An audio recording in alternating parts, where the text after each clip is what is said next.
What happens when a man finds himself abandoned by his family 250 miles from home, with no wallet, no phone and no explanation? Everyone figured he'd break down. But what he did next put a stop to their false story in the most unexpected way. I didn't immediately realize they were gone. Something clicked in my head, not a sound, but a feeling, like the air was suddenly lighter and I was heavier. I stood there in the woods, in the middle of nowhere, with a bottle of water, a zippered jacket, and the face of an idiot. Waiting. 5 minutes. Then 10. May said she was going to go get the phone. Yeah, the phone. To capture a view we'll never forget. Well, I didn't forget. I didn't get a picture, though, because she never came back. Not her, and not her little sister, that sarcastic, laughing Lauren. The three of us came down for the weekend, an attempt to save the marriage, as any decent counselor would say. Only we didn't hire a counselor, of course. Instead, I packed my bags, filled up the tank, arranged a weekend with the boss to set up, invest, reconnect. You know, like they usually say in a marriage when you still believe you can go back to the beginning, where there was less recriminations, more laughter and, at least some sex without those headaches of hers. I even insisted on this trip like a fool. And Lauren was surprised at first. You seriously think the mountains are going to solve your problems? She sarcastically said over her morning coffee while we were still standing at the gas station. Then she added, "Okay, this is going to be fun." That's when I should have been wary. But no, I believed her. And they were nice, too nice. May hugged me before we left. Lauren didn't even look at her phone while driving. The atmosphere was almost fake perfect. I'd say alarmingly quiet. When we got to the campground, I went to unload my stuff and the girls went to laugh about something in the distance. I brought food, set up water, even brought blankets. I tried, We had a moment. Sunset, hot chocolate from a thermos, my hand on her shoulder, and she didn't pull away. She even smiled. She said, "You're still trying. It's touching." I almost cried. So the next morning, she asks me to go with her to the lookout point. Allegedly to start the day with something beautiful. And by golly, it really was. And then she left for a minute, and I was left standing on the edge of the cliff like an idiot. At first I thought it was a joke. Seriously. I even laughed. I imagined them coming back with a camera, "You're busted," and there would be laughter. But it took an hour. And then another. No sound. No car. No signal. You know what the worst part is? It's not even that you're abandoned. It's that you suddenly have nowhere else to go. I looked up and realized they didn't just leave. They wiped me out. Wiped me off the road, off the plan, off my life. I walked. Not out of pride, out of desperation. My cell phone was in the car, my wallet was in the car. Like an idiot I believed, we're only going for 5 minutes, I left everything behind. Even my water flask, the one in my backpack. They knew. They had the damn thing figured out. The first couple miles, I was still hopeful. Looking for the car, waiting to see if they'd stopped, had an argument, come back. But all I found was silence and the smell of pine. I stopped at an old road sign, all rusted and moss-covered, with writing that was hard to make out. I turned left at random. 2 hours later, no gas station, no store, just a lonely trailer in a ravine, and that one with boarded-up windows. If it hadn't been for the trucker who miraculously picked me up, I probably would have spent the night with the raccoons. He turned out to be the sanest person I met all weekend, by the way. He asked me, "Did you have a fight with someone?" And I didn't even know what to say. I got dumped, sounds weak. He drove me to a roadside diner. The waiter gave me the phone with a face like I was begging. "Dial my brother." "Where the hell are you?" The voice was surprised, but not reproachful. "Explain to him." He stopped talking. For a long time. Then he said, "Come to us. Everything else later." I went into the bathroom, washed my face. In the mirror was the face of a man I hardly recognized. Crumpled, pale, lips chapped. But it wasn't even that struck me. It was the eyes. The eyes were alien. They were empty. Like someone had turned off the light inside and forgot to turn it back on. And then I went out into the hall, asked for more water, and decided to check Facebook before I left. An old, stupid instinct. Don't ask why. I guess I wanted to see if May had posted. And that's where I saw this. Lauren's post, 250 miles, and he still believes in love face with tears of joy. May liked it. She even wrote a comment saying, well, at least now he won't get lost. You want to know how I felt? Not anger. No resentment. No betrayal. Just cold. It was like something inside me froze and stopped moving. I sat in that place for another 2 hours. Just staring at the screen, then at the ceiling. It was like time was broken. Someone was coming in, someone was going out, life was going on, but I was stuck. Not in the moment in myself. The worst part was I was still trying to justify them. Yeah, you heard me. I thought maybe it was just a stupid joke. Maybe they didn't realize how much it hurt. And then I'd replay their faces. The laughter. The comments. Everything had been thought out. Cold, subtle, almost sophisticated betrayal. I stepped outside. It was already starting to get dark. The wind slashed at my cheeks like a knife. I stood in front of the store, next to the dumpster, and thought, is this it? Is this how a family ends? In a post with emojis and captions? As I was walking down the street, I noticed a sign on the glass of a shop window, rooms for rent. I rented one. A small one. With stains on the carpet and the refrigerator buzzing. But that night it was my castle. I lay on the bed and didn't move. Just lay there. My head was empty. Only my heart was pounding like a hammer. Loud and going nowhere. I didn't want to go back. Not because I was angry. It was because I realized that to go back was to accept that it was okay to do all this to me. And I wasn't going to be a background in someone else's show anymore. Even if that show was my own life. Then the call came. It was May's mother. She spoke carefully, as if walking through a minefield. Are you okay? She asked. I didn't answer. Just breathe. And then she exhaled. I didn't know they did that. I don't approve. I'm sorry. That, I'm sorry, was like a band-aid on a torn leg. I thanked her and hung up. Not rude. Just, that's it. That's enough. I ordered a pizza. I ate it all. Alone. No laughter, no wine, no candles. And it was the most honest dinner I'd had in 2 years. And then I went to bed.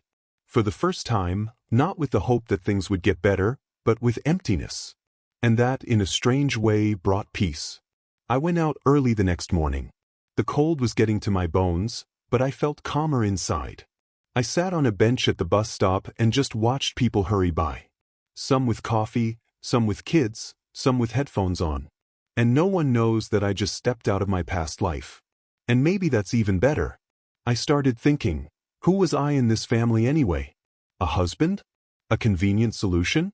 A bag of responsibilities? An entertainer for her sister so she could film pranks for the internet? I remembered Lauren once saying at the table, "You're so predictable in." Like the OK button on your phone. You press it and it works. I chuckled then. Now it sounded like an epitaph. I ordered a coffee. The guy at the register looked at me and said, "Rough day?" And I replied, "A month." He laughed, thought it was a joke. And I just took the glass and walked out. On the bench, I opened my notebook. First time in a long time. Started writing. Not a post. Not a message. Just thoughts. About how people pretend to love. About how trust is broken not by a shout, but by a joke. And how silence becomes louder than a scream. When I was done, I realized, I'm not going back. Not because I'm afraid, but because I finally saw that no one was waiting for me there. And more importantly, I'm not waiting for myself there anymore. And you know what? It's liberating. Sometimes you need to stand back to finally hear yourself again. And I did. What happened next changed everything. Subscribe and stay, you don't want to miss how it unfolded. I thought I'd been through the most humiliating part. But, as it turned out, I hadn't. It was just a prelude. If the first week after escaping from that family idol was like exhaling after a blow to the solar plexus, the second week was like breathing in again and getting kicked in the ribs. People started to find me. Not the police, not journalists. Much worse, acquaintances. First, a former colleague wrote, "Is that you in the video of you being, left in the middle of nowhere?" Then an old family friend, "May said you just left and didn't come back." and didn't explain. I had become a deserter as well. I didn't know what to say. But all the answers sounded like cheap excuses. Because in the public version of the story, I'm a resentful hysteric who couldn't take the pressure and ran away. And May? She's the victim of a toxic relationship. Yeah, they turned it that way. Lauren even had a TikTok stories party, another man who couldn't stand strong women. I watched it and realized, I'm not just being dumped. I was being erased. From memory. From the chronicles. Out of respect. And they're doing it with such enthusiasm, as if they're being paid a rate for it. But the nasty part is the comments. People who don't know me, haven't seen me, haven't heard me, discussing my life as if it were a TV series. Some laughed. Someone wrote, "This is why men can't be trusted." One wrote, "He probably deserved it himself.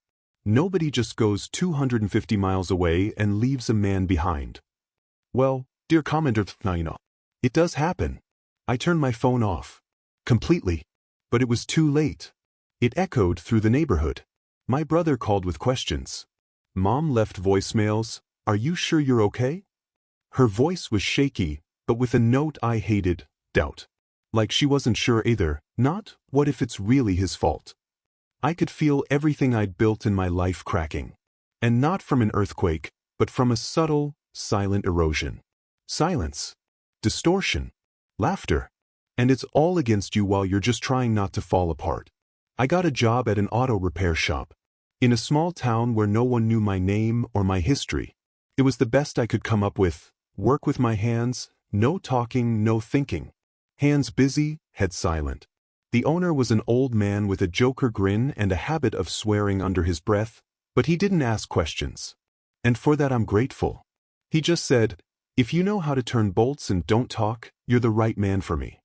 The first few days I hardly ate. I lived on coffee and peanuts from the vending machine. I drank water from a hose. I slept on a couch in the workshop closet. When everything in your life has burned down, even a concrete floor seems like a luxury. You know what's weird? There was something cleansing about it. Almost like a catharsis, if I could think poetically like that. But all this time, there was anger brewing inside. Not vengeance, not a desire for revenge, but something rawer, dumber, more primal. Anger that you played fair by the rules and they made you a buffoon. Anger that all your hard work, years of love, support, forgiveness, has been wiped on your feet and exposed as laughable content. So one day a guy walks into the garage with a phone in his hand. Says, "Hey, you're the one, right? The one with the video. With the prank. I recognize you." I froze. He was smiling. Kind of friendly. And then he said, "Hey, have you thought about writing a book? It's a cool story. You know, in the abstract." That's when I snapped. For the first time in a while. I went outside, sat on the curb and howled. I didn't yell. Not angry. I just howled like an animal. Because I realized that while you're silent, others are writing your story for you.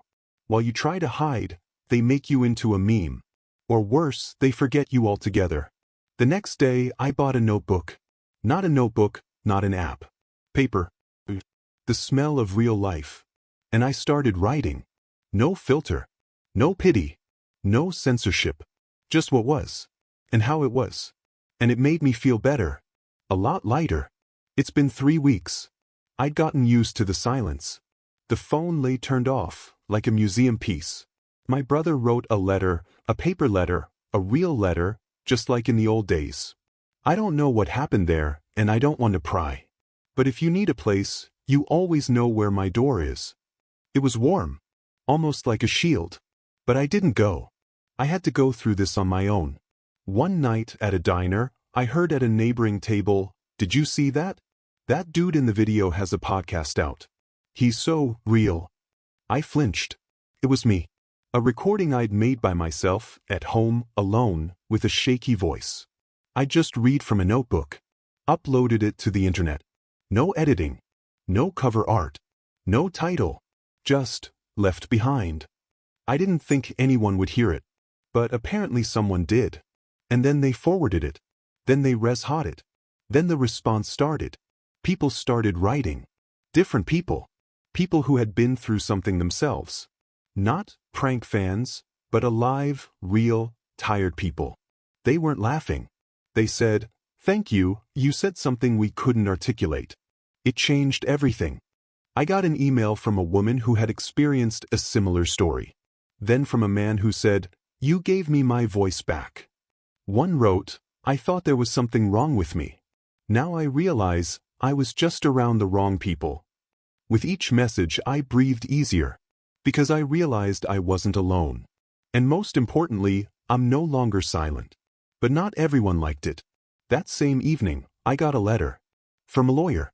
"Your dissemination of the story defames the honor and dignity of citizen May H." A threat of legal action. Demanding that the material be removed. Classic. Pressing. I looked at the screen. And instead of fear, I felt hot. Finally.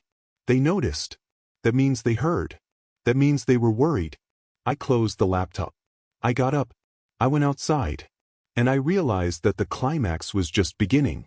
I went back to the workshop, sat at an old crate instead of a chair, and thought, so what, then, has it hit me? It wasn't the letter that scared me, it was how quickly they went from ignoring me to threatening me. It was clear, as long as I kept quiet, I was comfortable. As soon as I spoke, I became dangerous. I guess the truth really is worse than a joke. I gathered documents, records, dates, screenshots, everything I had. Not for revenge. It was to defend myself. Because this wasn't just about offense anymore. It was about boundaries. About no one else erasing my history like chalk off a chalkboard. A listener of mine, a retired attorney, offered to help. No reason. He said, "You're not the first person to be gagged. But maybe you'll be the first to keep your mouth shut." He helped draft a response, clear, polite, but not giving in to pressure. I signed, sent it, and felt, not powerful, but real. And then something happened that I wasn't expecting. A person from the media wrote to me. "We want to tell your story, honestly, from your side." I hesitated. But in that moment I realized, backing out was a step towards silence again. I agreed. The interview came out 2 days later. No drama. Just the facts. Just me, just the truth. Comments under the video, dozens, hundreds, then thousands. People wrote their stories. Sharing their pain. Sharing support. Someone said, "I showed this video to my daughter so she knows how people can be." And that's when I got the call. Not the media. Not the lawyers. It was her. I recognized the voice immediately. But I didn't say anything. She didn't speak. 5 seconds. Then she said, "I didn't think that you'd gotten over it like that." I smiled alone in the dark. "You didn't think. That's what it's all about." And hung up. She didn't call again. And I no longer felt victimized. I felt like I was finally back. Not to her. Not home. To myself. I wrote the last lines of the notebook that same night. They weren't for the public. They weren't for the next issue. They were for me. If you wake up one day and realize there's only noise around you, start talking. Loudly. Honestly. Without fear. Because the truth is the only thing that gives you your face back. I closed the notebook. Turned off the light. And for the first time in a long time, I fell asleep not with a lump in my throat, but with the feeling that I had taken my place in this story. I'm no longer the passenger. I'm the one holding the wheel. And the rest will come later. I woke up early this morning. Sunlight was streaming through a gap in the curtain. I got up, poured myself a cup of coffee, sat down at my desk, and opened a blank page. Not because I have to, but because I can. Because now my story is no longer someone else's joke. It's a punchline. Everything you've been waiting for is right here. Subscribe now to see the hero put everyone in their place. I didn't go home. Because that home no longer existed. Not in geography, not in memory, not in my heart. Sometimes coming back isn't about geography. It's about humility. It's about letting yourself be used again. And I, for better or worse, have a little dignity left. Enough not to step on the same snickering rake twice. I moved away. Quiet town, rented a corner above a bakery that smelled like vanilla and dough every morning, and at night you could hear someone on the bottom floor swearing about flour and the price of eggs. It was a simple life. Pure. No content, no filters, no nitpicking. People didn't know who I was. And you know what? I started to forget who I was too. One day I was sitting in the local library, leafing through some yellowed newspapers and drinking bad coffee from the machine. The woman at the next table asked, "Did you write that article about emotional burnout after betrayal?" I froze. She continued, "If so, thank you. It helped me talk to my son." I nodded. Didn't say a word. But something inside clicked. Like someone had carefully put back in a piece that had been ripped out. I started getting called to local meetings. Not as a podcast star, not as the victim of a joke. Just as someone who'd been through the storm and stayed standing. Some people wanted to talk. Some just wanted to listen. And I realized that my voice had become an anchor for more than just me. And just when I was already leveled out, when I was breathing evenly and sleeping soundly, everything stirred again. The local newspaper ran a story. Headline: Man abandoned 250 miles from home tells his truth. They didn't mention me by name, but the people who knew me understood. And they started calling again. "Lauren, can you believe it?" "Hi, Ian. I just wanted to..." "Well, we saw the article. Is it still relevant?" "Because me and May..." "Well, she's not herself. It's all gone wrong." "Out of sorts?" I almost laughed, but I held back. "You called to apologize?" I asked. The pause. I just wanted to see if there was any way to shut it down. Without making a fuss. You know, civilized. Civilized? I was thrown out of my car, turned into a meme, intimidated by lawyers, and now they want quietly. Because they're uncomfortable. My response was simply, "You're already too late. I'm not your shadow anymore." And passed out. It was a climax. Not loud, not cinematic. It was real. The call I'd been waiting for, not to forgive, but to finally let go. And you know what? It worked. After that call, I realized one simple thing. All they wanted was for me to shut up. Not because they were sorry. It was because it was embarrassing. It wasn't my pain that bothered them, it was the resonance of it. May, Lauren, even their mother, they all wanted to erase me quietly, like a blot. But it wasn't working now. So what did I do? I didn't write a new post. I didn't record a video. I just started living louder. I started leading meetings at the library on a regular basis. Once a week we would gather with people who had been betrayed, who had been through toxic relationships, through abusive relationships, verbal, emotional, psychological. These were ordinary people. A teacher who was humiliated by her husband for 10 years until she left. A driver who was screwed out of money by his brother. A young woman who had been told by her mother that she was too sensitive. And we sat around a table. No cameras. No tapes. Just listening to each other. And you know, it was more powerful than any interview. Because when you're really listened to, you get your voice back. Sometimes I'd read passages from my notebook. Without pathos. No need to go viral. And one day a woman came up after a meeting and said, "Do you know you don't just tell stories? You're pulling others out." And in that moment, I realized I had become someone I had never been in my marriage. A pillar. But not for appreciation. Not to get likes. But because I had once needed it myself, like air. And that was the irony of it. When you gave everything to your family, they wiped their feet on you. When you were alone, there were those who saw you. Unvarnished. No filters. The real you. And then something happened that I wasn't expecting. She came. She appeared on the threshold of the library, gray jacket, hair gathered in a tight bundle, eyes lined, but the look faded. She wasn't making eye contact, just looking around, like she was looking for a way out in case things didn't go according to plan. "Hi," she said quietly, "can I talk to you for a minute?" I shrugged. "Minutes are equal for everyone. Go ahead." We went outside. She clasped her hands together as if she were holding an invisible cup where the ice was crackling. "I've been thinking a lot. About us. About how everything happened. I wasn't looking for excuses. I just wanted to..." I interrupted. "You wanted understanding?" She nodded. "I wasn't myself." Lauren pressed on. Things started to spiral. I didn't stop.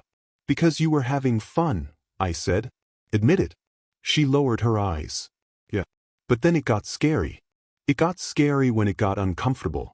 When you're not the one in control of the narrative. She didn't deny it. You knew what you were doing, I continued. You knew I'd stay.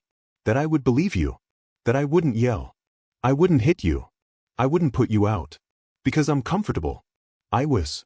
She looked at me. For the first time ever, straight on. I don't know if there's anything I can fix. I nodded. You can't. But you can let go. She wanted to say something, but she didn't. Just nodded, slowly, as if it were an act of surrender. We said our goodbyes in silence. And you know, it wasn't like forgiveness. It was a release. Final. I came out of that meeting different. Not because I forgave her. It was because I finally let go. Completely. Without a trace. I went back to the library. I stood in front of people. I took out a notebook. And I read not my own pain, but someone else's. That teacher's story. Because now her voice was part of mine. And that was the important thing. I was part of something bigger than revenge. I became part of those who live after. 2 months went by. I started teaching a course on emotional resilience at a local college. Not because I'm a guru, but because I'd walked through a goddamn fire and came out with an unburned heart. The guys listened intently. Sometimes they argued. One of them asked me once, "Would you do it all again if you knew how it would end?" I thought about it. "No," I answered. "But I'm grateful it happened." He frowned. "Isn't that a contradiction?" I grinned. "That's life." I didn't hide my name anymore. No more encrypting myself. On the contrary, writing a column. Not with complaints. With conclusions. With what I was missing myself as I sat on the sidelines without connection or hope. People kept writing. Sometimes even those who were once judgmental. "You were wrong, but they're terrible too." Or, "I laughed at first, but now I'm ashamed." And you know, I didn't hold a grudge. Because now I realized how easy it is to be an outsider. And how hard it is to be on the inside. But most importantly, I was no longer inside that story. I was done with it. One day I went back to that very cliff. Where it all began. It was sunset. I set an old mug of hot coffee on a rock, closed my eyes and breathed. No pain. No questions. Just a breath. And in that moment I realized, it didn't matter what they had done to me. What mattered was what I did afterward. I was still me. And that's enough. I left that mug on a rock. Maybe someone will pick it up. Maybe not. But it was there as a marker. Not as a monument to pain, but as a reminder, here was a man who didn't give up. I turned around and walked back the way I'd come, taking my time, not looking back. Behind, the forest, the wind, the silence. Ahead, the light of the lantern on the trail, the smell of baked goods from the bakery, and the manuscript I was in no hurry to finish. Most importantly, ahead was me. The real me. Without them. Without their approval. Without their noise. And that was more than enough.